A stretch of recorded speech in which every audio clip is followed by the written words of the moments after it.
Dans ce bâtiment aux allures de forteresse, le commissariat de Bezons accueillait plus de 70 policiers. 10 ans plus tard, ces effectifs ont été divisés de plus d'un tiers. Une situation devenue habituelle pour bon nombre de communes qui s'adaptent en créant une police municipale. Mais dans cette ville populaire, le maire explique ne pas avoir les moyens. Il s'inquiète d'une augmentation de la délinquance. L'an dernier, les actes délictueux ont progressé de 15% dans sa commune.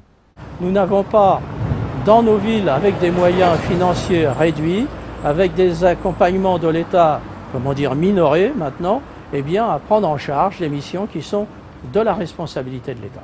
Cette rentrée de septembre, les deux principaux syndicats de police la qualifient de très difficile.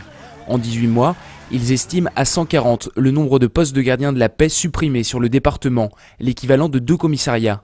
La direction de la sécurité publique du Val-d'Oise se défend et annonce le recrutement de 60 adjoints de sécurité.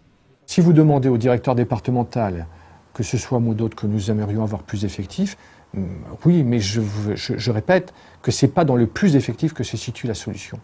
C'est dans une véritable analyse des missions et dans la redéfinition des missions. Une nouvelle organisation, de nouvelles brigades et missions, la police nationale se transforme.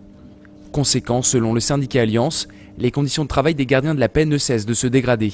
À partir du moment où on a des gens qui sont mutés, qui ne sont pas remplacés à la même hauteur par des fonctionnaires qui sortent d'école de police, et qu'on crée des nouvelles missions, on peut prendre comme dernier exemple la mission des patrouilleurs, forcément c'est au détriment de missions que les fonctionnaires de police ne peuvent plus effectuer, des missions de police secours, des missions d'investigation.